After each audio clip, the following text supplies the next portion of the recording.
तर नमस्कार शेतकरी मित्रांनो, आज आपण आलेलो आहे पिंपळगाव टोम. तिथले जे प्रगतशील शेतकरी आहेत सतीशराव झाडे.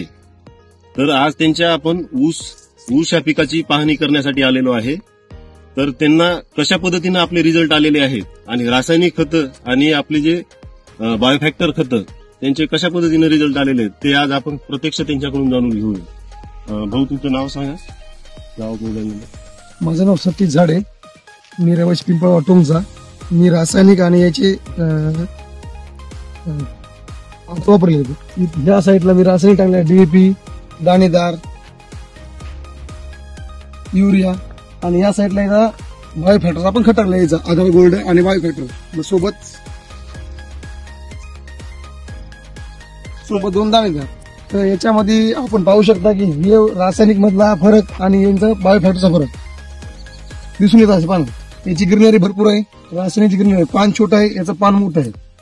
जमीन पुन्हा हे खटकल्यानंतर जमीन एकदम भुसभुशीत, लवकर वापसू यायली. आमची जमीन काळीची असल्यामुळे एकदम चिकट आहे, ही जमीन एकदम भुसभुशीत झाली.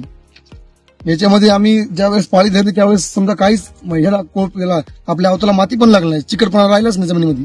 एकदम काही विशेष खत आहे, पाहू शकता आपण. तर दुसऱ्या शेतकऱ्यांना तुम्ही काय सांगताल की बाबा तुम्ही एक काम करा, तुम्ही तुमच्या 2 एकरामध्ये एकरभर यांचा वापरा, एकरभर आपला रासायनिक वापरून पहा की तुम्हाला स्वतःला कळण की काय फरक आहे आणि काय नाही. तर मी वापरलेलं आहे.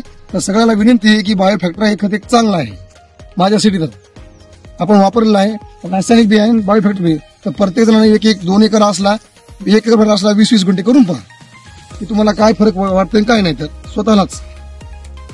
नमस्कार, धन्यवाद.